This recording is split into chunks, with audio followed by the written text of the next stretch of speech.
Good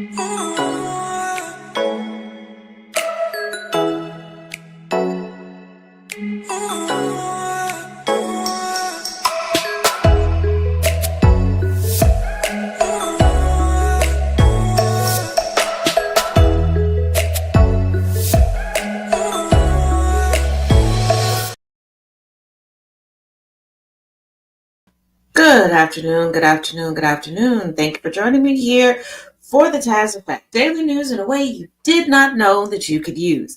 Starting off hot, okay? Yes, earlier today, Trump tried to fight to stay awake to get through his cabinet meeting that he scheduled.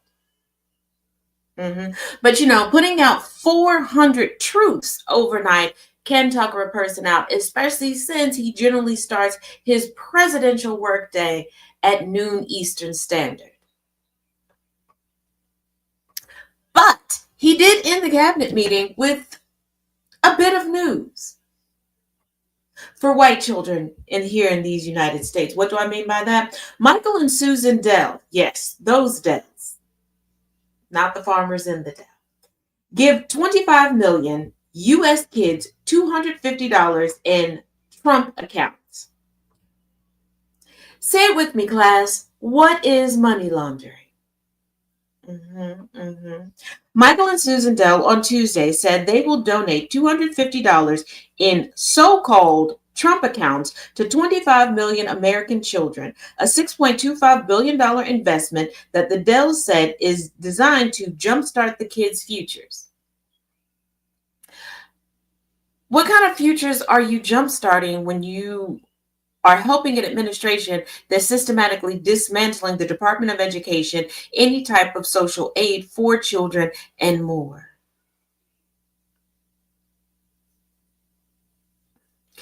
And I'm not certain. You know what?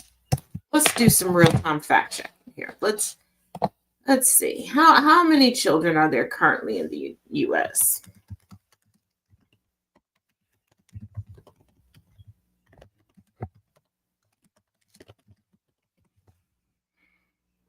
So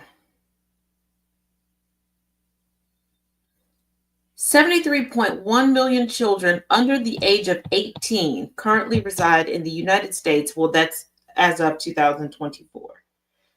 So only 25 million kids are going to get this, okay? Let's see. Hold on. How many white children? I just want to see something. So 25, keep in mind, 25 million US kids will receive $250 in Trump accounts. $250 in Trump accounts. Here's the thing. This is not 1992, where $250 to start off an investment. Muy bueno. I demean everything. How am I demeaning everything? You don't even know me, but good luck with that.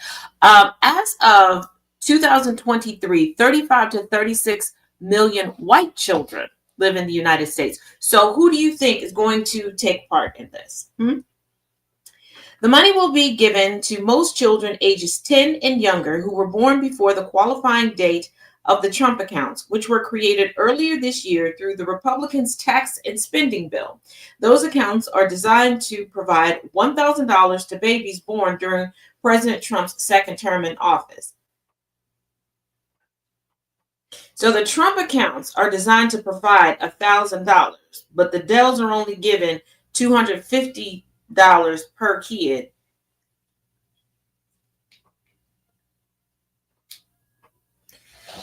And there's 35 to 36 million white children living in the United States, but overall, 73.1 million children living in the United States. Okay. All right. How many children were born before 2025? Let's see.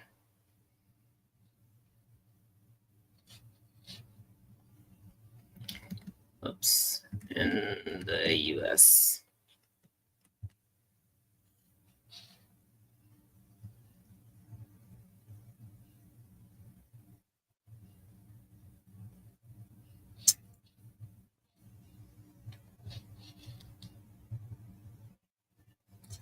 So there's approximately 21.5 to 22% of the population that would fit the criteria for this.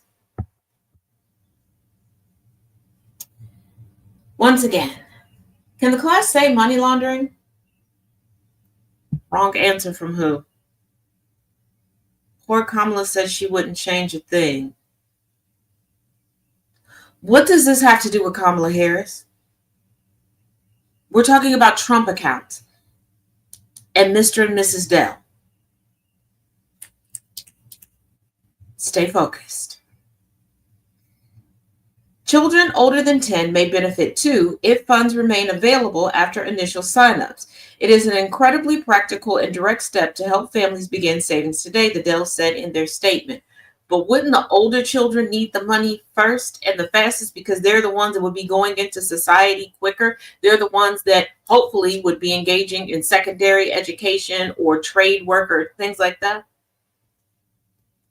And shouldn't this money be put into an, I don't know, care account for the parents so to make sure that they can provide health care, transportation, daycare, education, food for these children? What does Sunny Houston and Kamala Harris have to do with Trump accounts?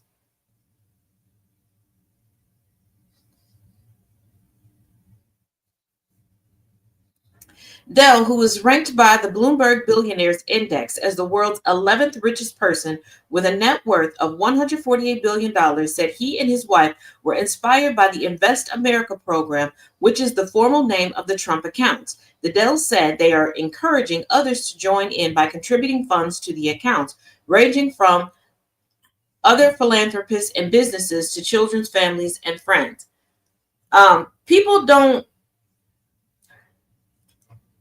Billionaires, people don't have discretionary income at this point. You understand that you're the ones getting the tax breaks, not everybody else. Number one.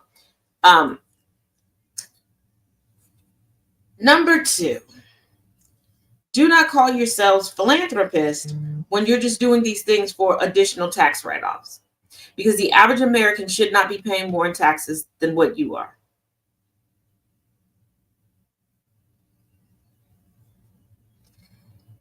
John, they don't have any money right now. Keep up. If you would have been paying attention instead of vomiting Kamala Harris all over everything, you would know this. But maybe use your body how the universe intended it. Listen twice as much as you speak, or in this case, type. When we heard about this, for us, this was a natural fit, Susan Dell told CBS News 24/7 Mornings. This was going to reach a lot of children and help them have a start at a really bright future. Is it? Is it? And here's the thing. If this is something that you all always wanted to do, why did you have to wait for Trump to do it? You all are the 11th richest people on the planet. Not just in the United States, on the planet. And you're claiming to be philanthropists. Why do you need somebody else to come up with the idea?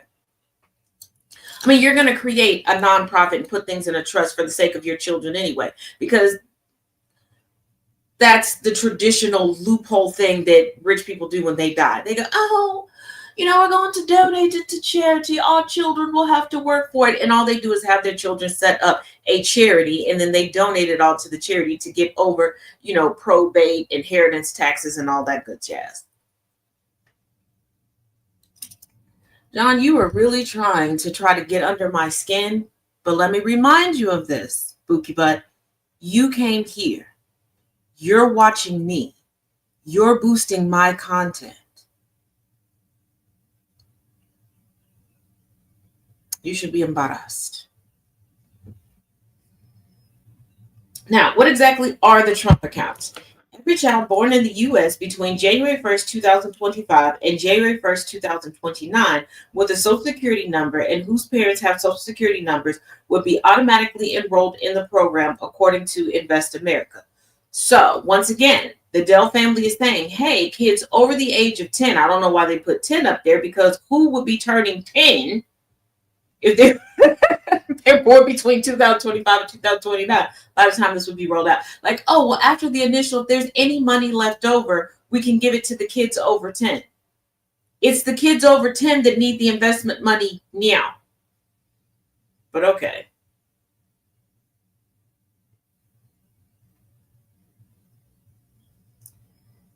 John, you enjoy showing people how utterly ignorant you are. And it's amazing. It's cute. And I love that you're here boosting the content. Thank you for being free labor for me. Reparations. One dumb fuck at a time. Thank you. Sign-ups are slated to begin on July 4th, 2026, with parents and caregivers needed to activate the accounts. The Department of Treasury will seed the accounts with $1,000 per child, while parents, friends, and others can also contribute up to $5,000 a year. So where's the $250 going from the Dells?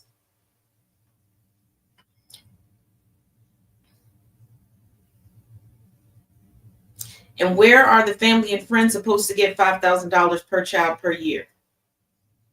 Like, let's look at economics here.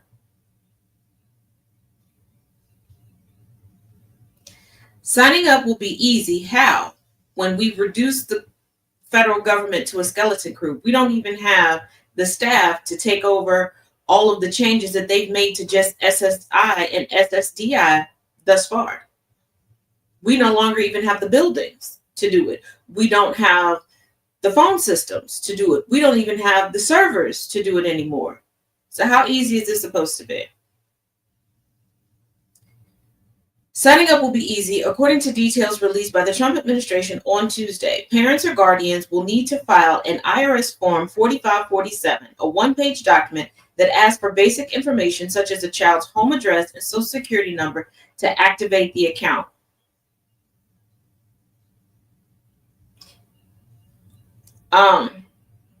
Yeah, you're signing yourself and your child up to be surveilled.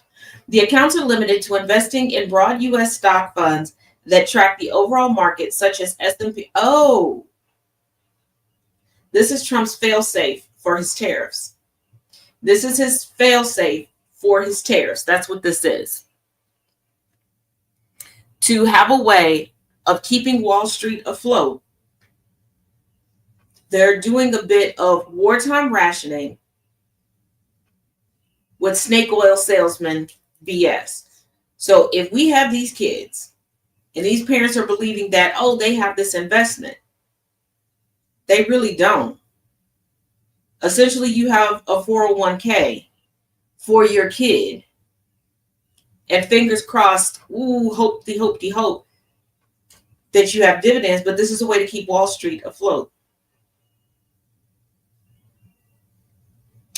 The accounts are limited to investing in broad U.S. stock funds that track the overall market, such as S&P 500 fund. Don't use leverage and charge no more than 0.1% in annual fees. So once again, parents can make elections for their child's accounts at trumpaccounts.gov. Here's the thing. Most full-grown adults don't know how to properly assemble their 401ks. And how to go in, or that they can go in and make changes. The accounts are locked until the child turns 18, at which point the funds may be used for qualified expenses, which include education such as college tuition or professional training, home ownership via down payment on a first home, entrepreneurship, or funds to start a business. So there's more and more stipulations when it comes to this. And once again, where is this $250 per child going?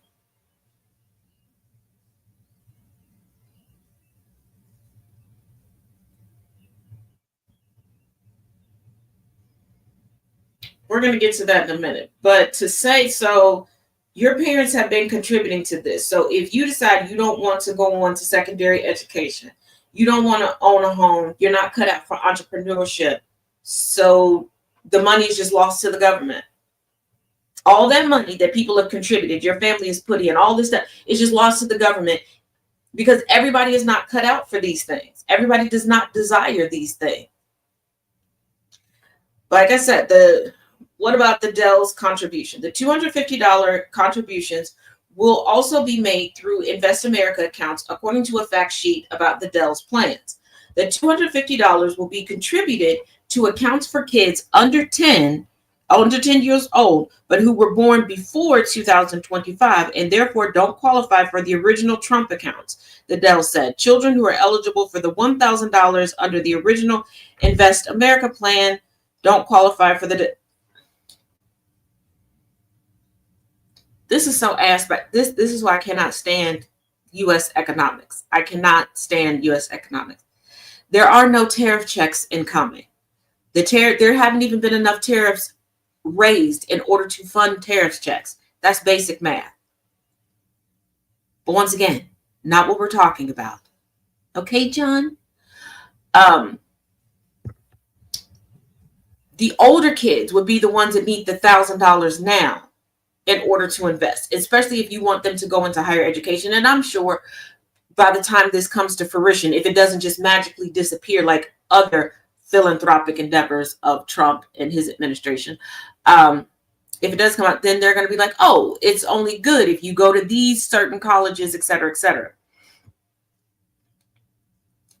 So I guess it's very, very, very backwards.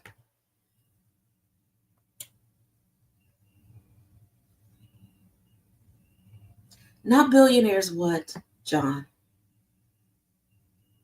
You people are nothing but negative because Trump did it. Who is you people? And speaking mathematically, and according to Trump's history and what is plausible, I don't give a damn who does it. Everybody gets critique around here. That's weird that you're such a fan of a politician. Now, y'all remember Trump's big, beautiful, glorious ballroom that no one asked for, that he, if you look at the time frame, won't even be able to use, okay? And given the blueprints, there's no telling how this is going to work. Giving the mock-up and everything, we would have windows opening on themselves, no bathrooms, it's a mess. But we do have an update. Trump told crews working on his White House ballroom to ignore permitting, zoning, or code requirements, which is very on par with his history of being a real estate developer. And I'm using that very, very loosely. Because was his grandmother a real estate developer? Yes. Was his father a real estate developer? Yes. Trump, master at branding, impeccable at marketing. I'll give him that. Real estate development? No. Absolutely not. No, it's not the White House's ballroom, because if it was the White House's ballroom, it would have gone through Congress. President Donald Trump encouraged those working on the construction of his new White House ballroom project to disregard traditional permitting, zoning, and code requirements, according to a new report. Since announcing the project in July, Trump's ballroom has become larger, costlier, and more destructive than initially thought, raising concerns about whether the president is following historical rules when it comes to a White House addition. No, he's not. He doesn't know what any of the rules are, any of anything. That's why he's simultaneously trying to go through and redecorate and redo all of the bathrooms in the White House. It's ridiculous. But he also realizes that they need more income coming into anywhere. So he's opened up the White House again for tours, but the entrance that tourism generally takes place through is in rubble. And let's not forget that he still hasn't paid quite a few contractors from the original demolition. The ballroom's capacity, initially thought to be 650, has been raised to 900. Its cost has nearly doubled from $200 million to $350 million. Its construction, which Trump initially said would not interfere with the integrity of the current White House, has led to the destruction of the East Wing. But to ensure the new ballroom is erected, the president has installed loyalists into positions that would approve the new design and reportedly told teams they do not need to follow the same permit and zoning rules as other properties, the New York Times reported. At an October event to raise money for the ballroom project, Trump touted to potential donors that he was told he didn't need to follow the traditional conditions. This sounds like when it's done, don't enter it.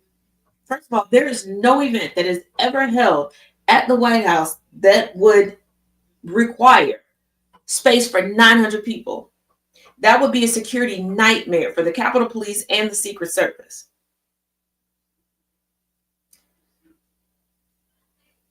And given how much glass that he has in this mock-up, that is an international security risk for who is generally hosted at the White House.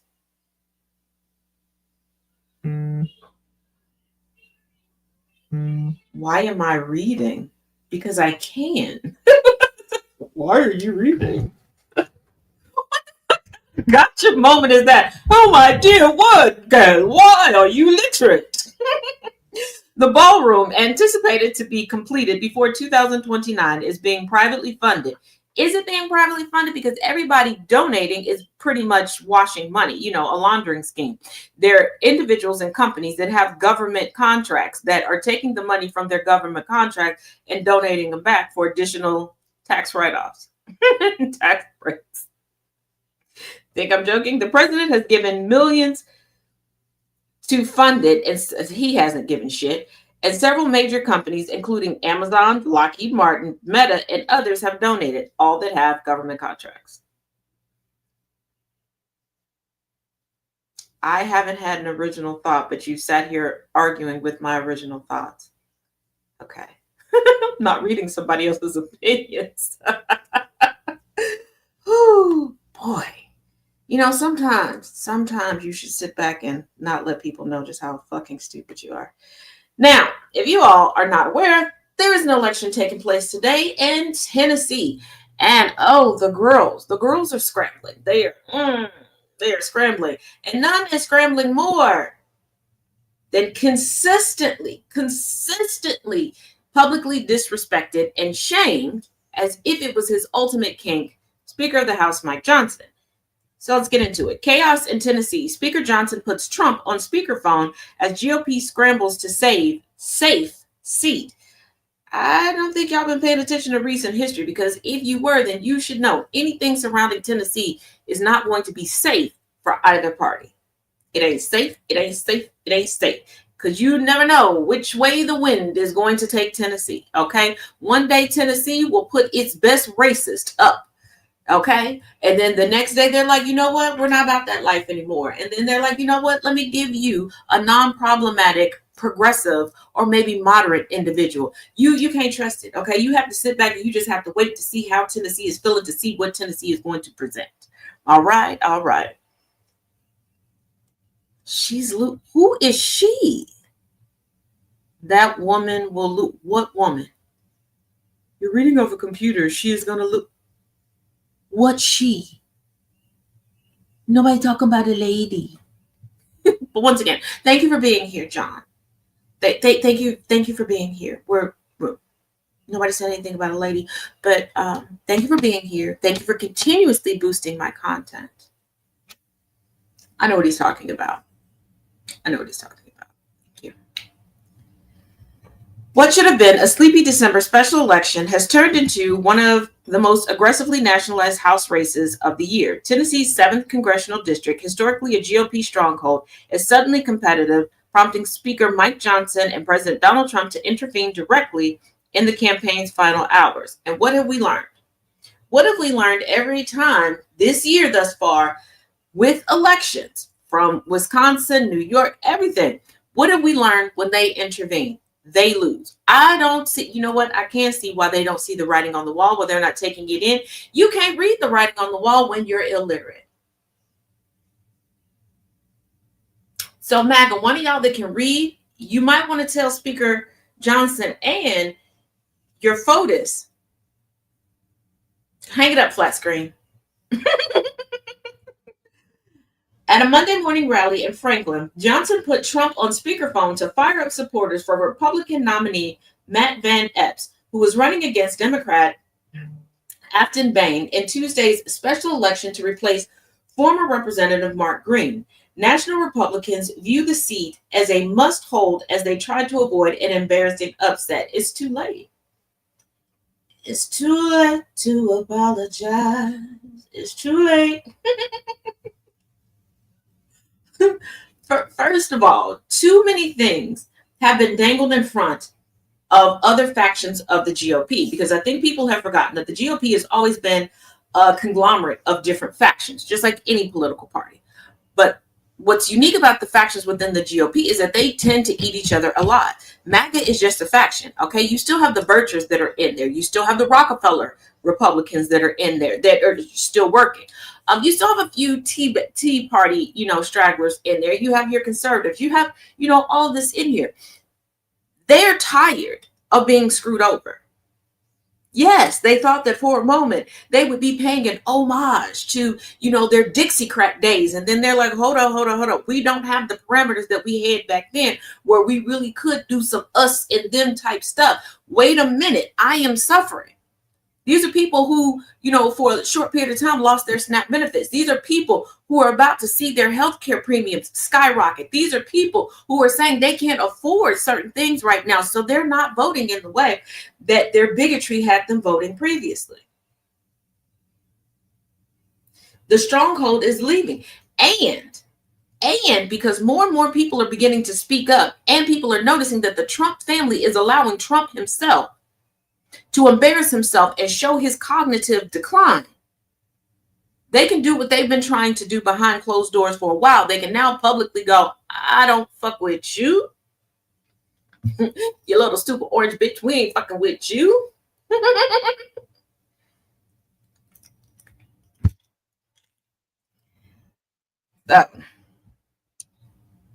Now, multiple outlets, including AP News, Axios, GV Wire, and the Washington Post confirmed both the rally and Trump's speakerphone appearance. Nobody gives a shit. The only people that are still starstruck about Trump are the ones that have not voted, aren't registered as anything, but they've made MAGA their whole online grifting persona. And they like using Trump and MAGA to live out their violent, bigotrous, hate-filled fantasies. They are. They truly, truly are, because there are people who don't know any of the talking points, could care less if there are any policies, if there are any executive orders. They want to use the moniker of MAGA to go out and inflict harm, to go out and be negatively disruptive. That's who's going to get stirred by Trump being on the speaker. And it's like, why said Mike Johnson? Yes, part of the duties of Speaker of House is fundraising, is going out helping people get elected. But Mike Johnson does not have the network. He doesn't have the Rolodex, so to speak, to get anybody to do that. In the entirety of his career, he has been able to raise almost $3 million. Other speakers of the houses have been able to do that in an afternoon. He doesn't have the chops. And because he's too afraid to really speak up, and he can't captivate a crowd with a great speech, he waits for cues from Trump. And Trump has no problem feeding him lines that make him look stupid later. Nothing that Mike Johnson says ages well. Nothing.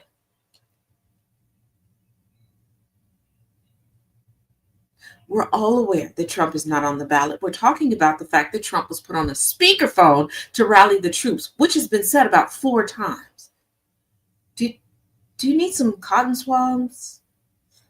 Do you need an ear cleaning kit? Do you need a tutor to help with your critical thinking? Or do you need to just shut the fuck up? During the call, Trump issued a forceful appeal for GOP turnout, framing the race as a culture war showdown. Don't you have to have some culture to throw into the war? Just saying. A strategy Republicans have leaned on heavily as polls have tightened. Because when you have nothing to stand on and you have no policies, you have nothing that you plan on delivering, yes, make it a us versus them problem, as if we all don't have to live under the same representation and legislation. Trump accused Bain of holding anti-faith and anti-country music attitudes, echoing claims circulating in conservative media. These remarks match the themes reported by Fox News and the Daily Beast, although some of the more extreme phrasing circulating on social media appears embellished. Here's the thing. I think it's laughable that somebody who said that they are not Christian and who previously the only time they went to a church was with their father, who reportedly, and it's been confirmed, only took the family sporadically to prosperity preachers. Like anti-faith and anti-country music, like white people, Euro-Americans, okay? Please realize that you adopt, aka colonize and steal things and then call it white culture, okay? Why not learn your actual heritage and culture? Because country music derives from the people that you stole and brought here. Like, whoo.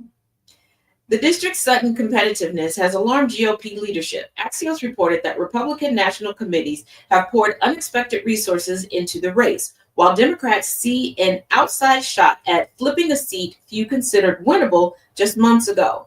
Polling aggregated by Wikipedia and noted in AP coverage shows a surprisingly narrow margin. Bain, a community organizer and progressive Democrat, has run an affordability, reproductive rights, and public education, a contrast to Van Epps' alignment with Johnson in national GOP leadership. Her candidacy has energized young and suburban voters, especially around Nashville's growing liberal corridor. Yeah, here's the thing. Conservatives, because conservatism is not, bound to one political party, all right? Conservatives, you cannot keep screaming at people, do better, do better, do better. We're not going to raise the minimum wage. If you want to make more, do better. Educate yourself, and think people aren't going to do it. Did you not learn anything from what you did during COVID lockdown? And when you came out of it, and those people that you were screaming at to do better did do better. They took advantage of those free classes. They took advantage of online training, and they did better. And people are going to continue to do that, and they want that to trickle down to their children. So dismantling the Department of Education, sitting here backing people that are actively committing war crimes, claiming that you have a cabinet of meritocracy when no, you don't, and it's clear and it's obvious. Trying to turn a presidential administration into real world, the final battle, is not helping anybody. Like, at all. And having friends and global leaders that require pardons is not the best look. Just saying. It's not the best look out there.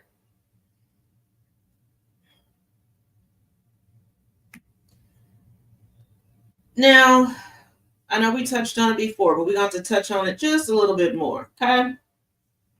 Trump and his ballroom. Trump is reportedly arguing with the ballroom architect who warns it will dwarf the White House. Now, this is like the fourth time we've heard this. Trump is the epitome of pretending to be rich. Because a lot of people try to show that they have all this money, You want to tell how somebody has money? 9 times out of 10, they have horrible teeth or they've gotten veneers. You can tell by their skin because they have access to better water quality. They're not going to have logos and things all over their clothes. Their clothes are going to look as common as the stuff that you wear. It's just going to be better put together. Higher counts. Okay? But Trump wants to, there's a notable story coming from his cousin when he was going shopping with them when they were redecorating their home. He really believes that if something is deemed vintage, that it's worth more. It's going to be better if you slap gold onto it. He is like the jokes that they had in the 1980s and 1990s about certain immigrants coming from certain countries that would come over here and would get certain things to prove that they made it, because of watching TV, watching movies, and really believing that that's how the upper echelon lives. No, Trump doesn't even have a tailored suit. But let's go. And once again, I told y'all, not a great real estate developer. Incredible with marketing. He is a branding guru. You got to give him that. I don't like the man, but he is impeccable at branding. And if he would have stuck with that, He could have shut down every Forbes list. President Donald Trump is reportedly not seeing eye to eye with the architect he tasked with building the new White House ballroom. And these are things that should have been discussed and pinned down before any demolition took place. Trump demolished the entire east wing of the White House in October to make room for the new 90,000 square foot structure, telling Fox News this month that he could have built the ballroom without destroying the east wing, but that it looked like hell. This man wouldn't know the truth if it came up and spit in his face.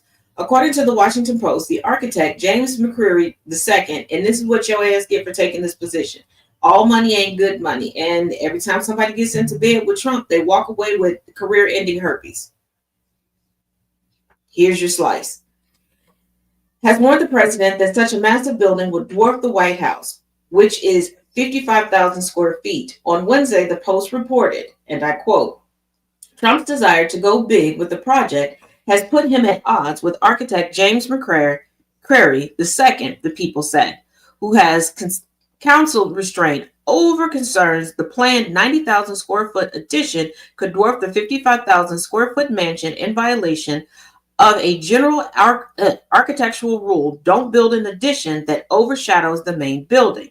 A White House official acknowledged the two have disagreed, but would not say why or elaborate on the tensions, characterizing Trump and McCreary's conversations about the ballroom as constructive dialogue. No, because constructive dialogue should have happened before any demolition took place.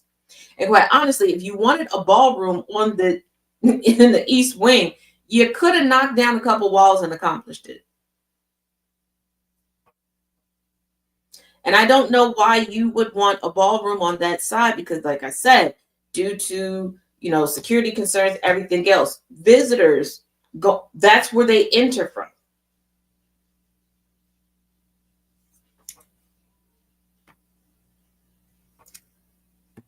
But he wants everything to be bigger and better.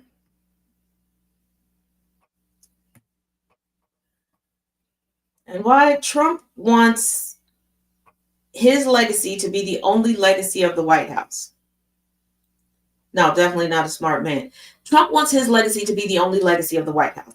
This is why he was so proud and went on a photo dump over on Truth Social showing how he redid the Lincoln bathroom. Now he's talking about removing the Biden filth from the White House after he's done with the ballroom. How? The ballroom, if they get it back on schedule, won't be completed until he's out of office.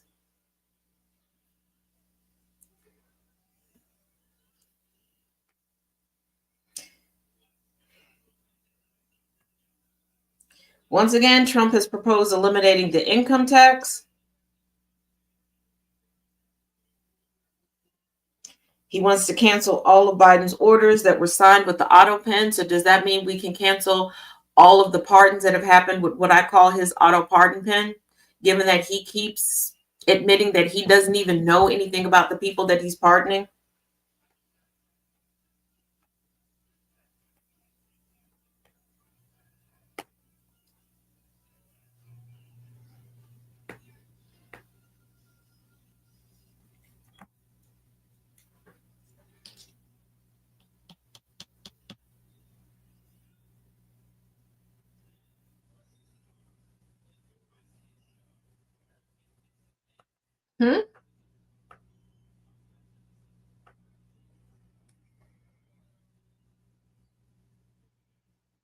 Also, quick update on the Epstein/Maxwell files.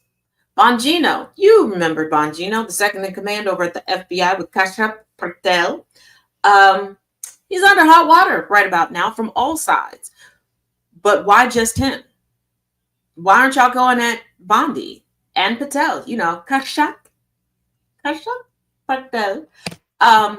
Regarding the redactions to the Epstein/Maxwell files. And for those that are like, oh, but you don't want them released because of Bill Clinton. We want them all released to Congress and to the victims themselves so that prosecutions convictions, sentencings, and incarcerations can happen. It does not matter who is in there. The fact that you all are showing that you're trying to protect a political party is ridiculous, especially since you're always screaming, protect the children, protect the children from everybody except for your political party. Like, that's ridiculous. That's utterly, utterly ridiculous. And I'm going to say this again, and I'm going to keep saying this until it actually sticks in you all's brains. And some of you all are very feeble-minded at this point, and I don't care if you're offended or not, because it needs to be said. Stop with the whole conspiracy theory surrounding, they took Jeffrey Epstein out to cover it up. What the fuck was covered up? Okay? His death caused more eyes to be on this case. What was covered up? Jeffrey Epstein started off as a math teacher. Ghislaine Maxwell knew Trump well before Epstein. Trump has never denied knowing Ghislaine Maxwell. No one will say a bad word about Ghislaine Maxwell, including Mark Epstein, Jeffrey's brother and the head of the Epstein estate. Killing Jeffrey Epstein would have done what?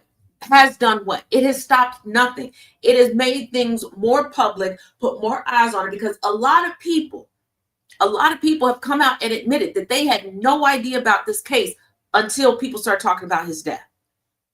They didn't know that Maxwell was on trial, that she had been convicted, that they had dropped a perjury trial on her since she was convicted. Like, nobody knew all this stuff. I need y'all to stop. This was somebody who already served 13 months in prison. He did not want to go back to prison. That was his second attempt, and it was successful. Like, I need y'all to stop. Y'all are so stuck on conspiracy theories and trying to turn everything into a conspiracy theory that this is part of the reason why we can't get justice. Y'all keep fighting for dumb shit and trying to find a boogeyman someplace where you're not realizing that the boogeyman is down at a prison camp with an emotional support dog after she threw a fucking dog across the room and severely injured it. You're allowing Ghislaine Maxwell to slowly paint herself as a victim, where people are like, well, he probably took advantage of her too. No, she used a man as her cover. She had the money. International socialite, daughter of a creep. She was the one going down getting the girls from school. She was the one threatening the girls. She had the network to introduce him to. How did y'all think he went from a substitute math teacher to a financier who knew virtually nothing about investments? All the advice he was giving people was on how to impress girls, not women, girls.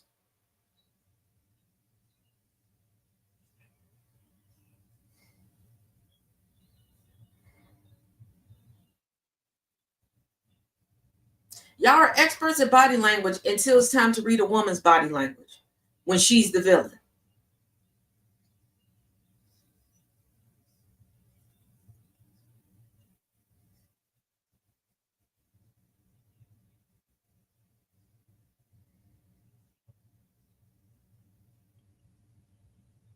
Like, let's not. Please, let's not. Let us stop doing this. The buck has to stop here.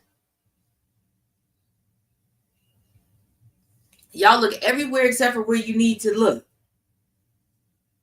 And you only say that everything is a conspiracy theory because you want to act as if you're the one that broke the case. No.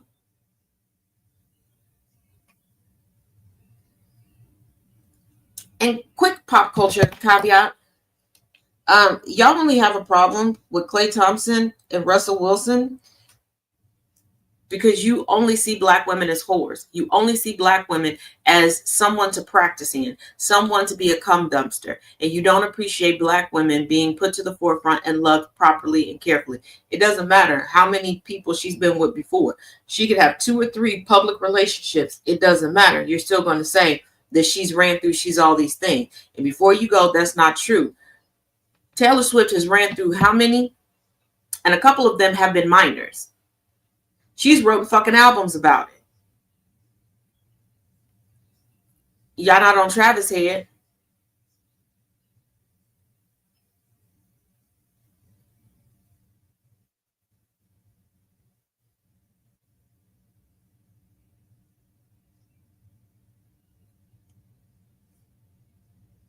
Paris Hilton went through how many boyfriends before she found her Prince Charming? And I'm not dogging these women, because that's the point of dating.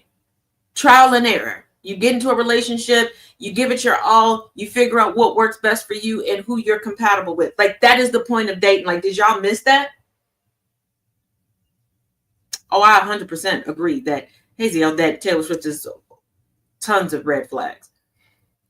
But why are you shaming women for utilizing dating the way you're supposed to utilize dating? Taylor Swift has dated a couple minors. A couple. Most notably, from the age of 20 to 23, her boyfriends were, don't take my word for it, look it up.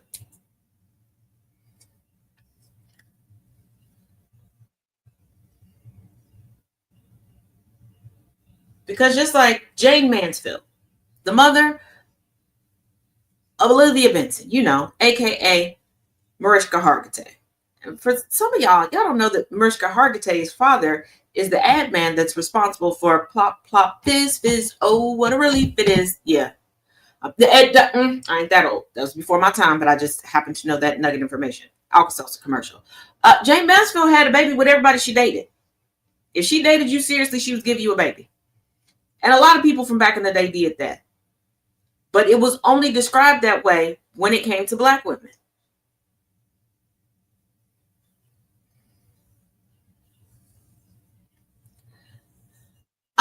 I don't think Taylor Swift started off to date for the sake of making breakup music. She's just not good at relationships. She's not good at being by herself. She doesn't know who she is. That's why she morphs into whoever she dates. And this is also why she has no personal style.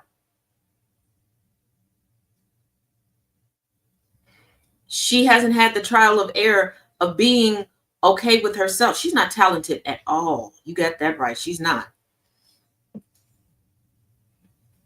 I mean, at least John Mayer can write a song. Yeah, you're right. She is like John Mayer. Like, there's nothing else to inspire, because when you don't have any hobbies, you don't have anything for yourself, you can't write anything. Hey, Auntie, you can't really write anything on your own. Just like, let me give y'all an example. Okay. We got some time. We got some time on this show. A few years ago, I had the opportunity of, it was like a summer-long, like, informal workshop with different writers, poets, etc. And we were talking, and I was talking about the fact that I feel very lucky that over the years I've been able to hone my poetic chops, so to speak, where I could write in the voice of other people. The amount of people, I don't do that. I only write in my voice. Okay, so you're stifling yourself. And the more we talked, they couldn't write in other voices because they didn't pay attention to other people.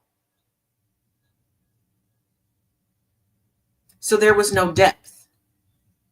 If you notice, like, the best songwriters, the best performers, they can take on a character, a persona, for the visuals, for the concert when they're singing.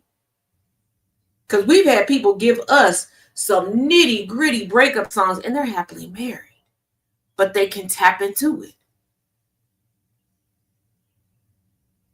Like, I tell people all the time, look, my Black people, I love y'all, but I'm tired of y'all in certain instances going, oh, this is not going to be a good biopic because they don't look like the person. Newsflash, Angela Bassett and Lawrence Fishburne didn't look nothing like Tina and Ike, but she did justice. Jennifer Hudson does not look like Aretha Franklin. It's about the talent and how you're going to bring it and the depth. And when you have depth within yourself, when you've discovered yourself, you can tap into your creativity. You can take in what other people have to offer. You can acknowledge and appreciate other points of view.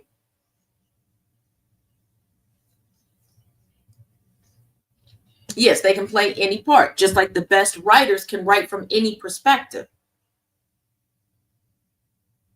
If I can only write from my perspective, what would encourage you to read my writing unless all I'm going to do is write autobiographical stuff about myself? And how much autobiography could I have? Because I'm still alive. I'm still alive. Like, but the Taylor Swift, she was touted as a child prodigy. She was given what I call the Kid Rock treatment. And no, Kid Rock wasn't the first. He's not the only to do this, to pretend to have more meager means than they did, and pretend like just out of nowhere they had this talent. It was the same way that they marketed Ariana Grande. Ariana Grande was just like, yeah, I'll play the grift, but I know where I come from. Well, Taylor was banking on everybody perpetually seeing her as the default damsel in distress and as a fucking teenager, and she kept that angst. I remember, what was it, the Aries tour? I was traveling to Chicago at the time, and the Aries tour was stopping in Indianapolis. And the amount of teenage girls, which I understood, which I didn't understand, were the full-grown women with mortgages, houses, and children of their own still rocking with her. And I'm not saying your fan base can't grow with you. Your fan base should grow with you. Your earlier song should be nostalgia for you and your fan base. But when your fan base stays the same and you're not like Sesame Street or the Wiggles or the Teletubbies or Miss Rachel, like, something is wrong. Something is wrong. And if you are a grown woman and you're still stunted, sitting up in your room, thinking about you, yeah, there's a problem. Okay? There's a problem. Okay? If you still scribbling X and O's on your notebook, checking how your hair and your nails look, girl, that should be nostalgia. That shouldn't be how you are still now. And to the Swifties that are screaming, like, y'all are all up in Kayla Nicole's comments talking about Taylor Swift lives rent-free in her head, when y'all are bringing Taylor Swift up and she's not even acknowledging y'all, talking about, yeah, but she got the ring. I need y'all to realize every woman don't want the ring, and every woman don't want the ring from every man. And two, did y'all look at that damn ring? That shit is ugly. And for a millionaire marrying a billionaire, what are we doing? And I'm a firm believer in, yes, get the ring that works best for you. I don't care if it costs $5 or $5 million. Don't lie about it. Don't lie about it. Because I know somebody would be like, well, I saw your comments in the Reddit story about the Temu ring, because dude lied. It wasn't about the price tag, because dude lied. And I believe the fiance would have been okay with it too. But the fact that he lied, pulling down $200,000 a year, and he bought her a $38 Temu ring and lied about it. It was the lie. Love me enough to tell me the truth. If you saw this ring and you're like, you know what, babe, this really reminded me of you, I don't care how much it costs. Cool. But don't lie to me. But yeah, come on, that ring. And I like different. I am the queen of, I love jewelry that looks a little different, that's unique to but that shit's ugly. Oh yeah, he started looking like I couldn't tell if he was a porn star or a cop that for a sundown town. Because he sounded like he said boy a whole lot. And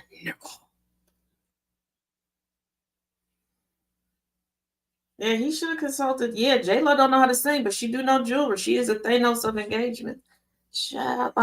But Taylor Swift acting like it's the greatest thing ever. She is. And quite honestly, I think that the push for the engagement that came out with endorsement deals and everything else, I think it's like one of those old Hollywood engagements.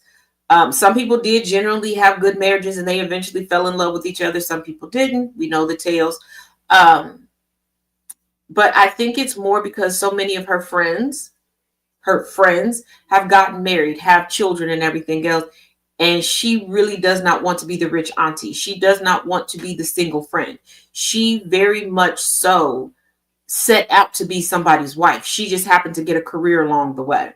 But here's the thing, she's going to be that wife that's going to pretend to be a trad wife, but she's going to contract the fuck out of her husband. She wants to wear the pants. She wants to give all the rules, and she wants to hold the key to the coin purse.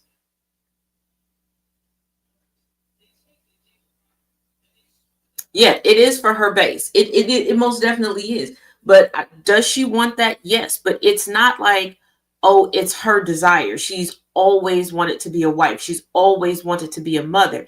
It's Taylor Swift very much so gives, I need to look better than the women around me. So if they're a mother of two, I need to be a mother of four. If they got married with this type of budget for their wedding, I need to have this type of wedding, and it needs to be for the whole week in this budget. It's not because that's what she really wants. Trust me. Trust me. I know someone who, yeah, who was like that, and actually two people, and I laugh because I'm like, well, you got what you asked for.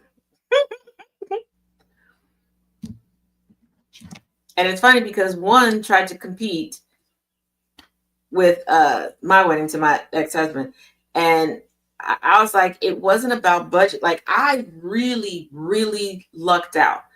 There were things that I wanted and things that I wanted to have and things that I wanted to do that, fortunately, I have family and friends that are very crafty that instead of, because I already had a residence at that point, instead of like a wedding gift, they craft, I mean, we're not talking like 1 minute craft videos. Like, they could make this stuff and like sell it in the stores and you wouldn't know that it was handmade, like helped out. Because like the decorations are, I donated to the church afterwards. Like they still get used now. But those of you all that have been around for a while, you know that I'll get a vision, and this vision is like different sentimental things that, you know, represent me, represent the other person, things like that. So it wasn't about, oh, we need this big budget to do this. No, I wanted a pretty wedding that was sentimental, you know, like that type of thing. No, I did not have a pink wedding. I had a Tiffany blue wedding. I did not control the colors. A lot of the things to stick within the budget that I was given at the time, which looking back was a pretty low ball budget.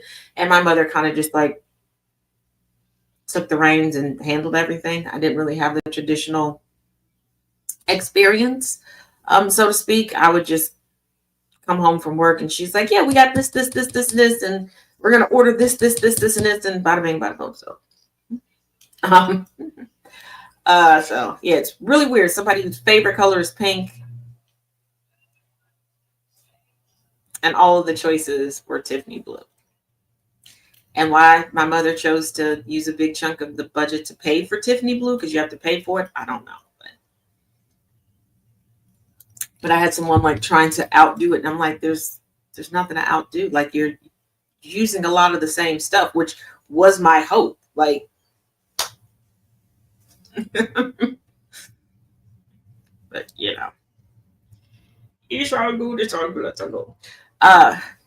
Two things. One, friend of GCPR Radio, Wolfie from Australia, is going through a bit of hard times. In the links of all of my bios, regardless of where you're watching this from, Facebook, Substack, TikTok, YouTube, if you go there, you will see his GoFundMe. If you have a spare coin, please spare it to help Wolfie. Wolfie has been amazing and very supportive to all of us at GCPR. And also, the moment that you all have been waiting for. I told you all that we would be slowly and launching over onto GCPR. Well, tomorrow is the day. Tomorrow's the day that we premiere on GCPR Radio, Ghost Club Productions Radio, at 3:30 p.m. Eastern, 2:30 p.m. Central. And yes, you can go to the link in my bio if you want to listen specifically on internet radio or on the plethora of social media outlets that we are available on. So yes, I hope that you all will be here for the inaugural show. And even though I do this and I am on 2 other shows on GCPR, gotta be honest, little nervous, but I think we'll be fine because we're all in this together. Yeah, and be on time. Because I think, do y'all know that there's an official opening to this show? Did you know that? Oh, thanks, sis. Did you know that? Did you know that I have like opening music and all that good stuff?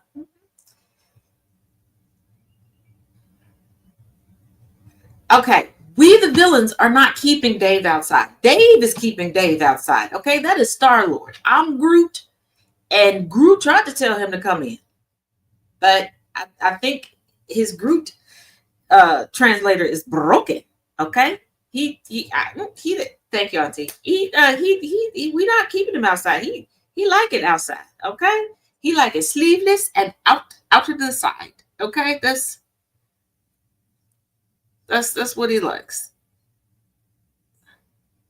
Okay, why is this unable to match up? Jeez Louise.